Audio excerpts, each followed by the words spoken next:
Hi everyone, Makasimbere. My name is Hope Moyo and I am 20 years old.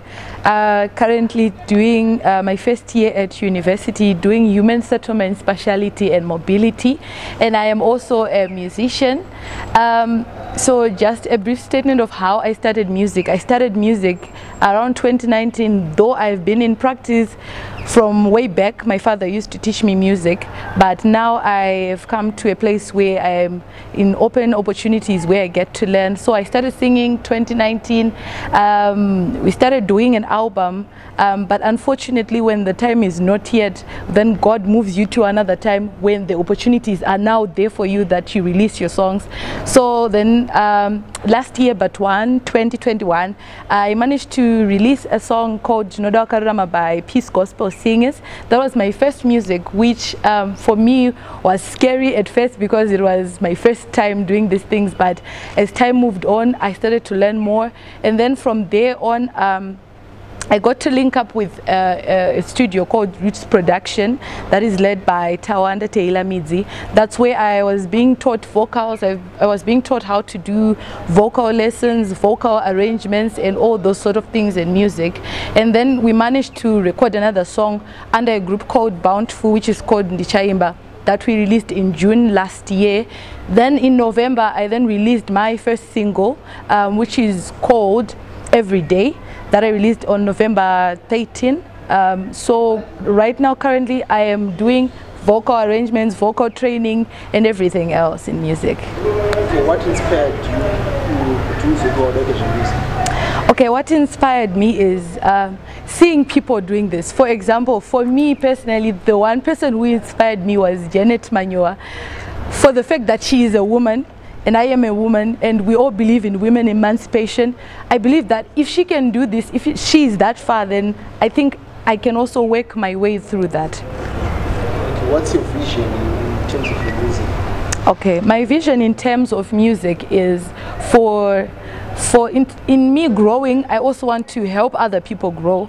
I want to be the platform where young musicians and young artists who seek for growth and exposure to come to me, because the problem that we have these days is more of the competition. We forget that there are other people who are inspired by us that needs to rise. So my dream is also to open a platform for people to learn. This is why I do vocal lessons as well, so that those people can get the courage to grow in their music, as well for being an international musician myself. Okay, can you take us through the process of when, how you write your music? Okay, so how I write my music, it bases on my personal life, because I believe that writing a song that means something to you will eventually mean something to someone, rather than just writing words that just come into the head. So for me, my songs are a testimony, is what I believe God can do for people. This is why I write them, because I want that message to spread to people that God can be able to become the provider that you need. He can become the healer that you need, whatever it is. So this is how I write my songs, through the word of God, being inspired by the word of God and being inspired by what God does in my life. And how are you balancing the two, education as well as music? Okay, so that issue, yes, I balance it quite well, because when I started working at Roots Production, I actually told them that on the other side I am doing my education, and on the other side I want to do music. So we balance it. Sometimes I just check my timetable for the week. Maybe my timetable starts at 8 to 1. Then I know that from 1 to 5 I'm at the studio. Or maybe we start from 1 to 5 at school. Then I know that from 8 to 12 there I'm at the studio. And also that I balance it well because my parents believe in this music thing. So they are one of the people who also help me to gain confidence that I can do it, that I can, you know, balance the two things. Okay, you as a female artist, what are some of the challenges do you think that female artists are facing in the music industry? Okay, most of the challenges is exposure. People, we are still coming from a background of patriarchy, so people believe that men should be out there more than women. So sometimes it's hard to get your music out there on the platform just because you are a woman and you are competing against a man who is let's say, for example, financially stable. For us girls, mostly finances, they are the ones that drop us down, because maybe we don't go to work, we don't have enough hustles that can give us money. So I think that issue of exposure and acceptance of women to be on the higher level, that's one of the main challenges.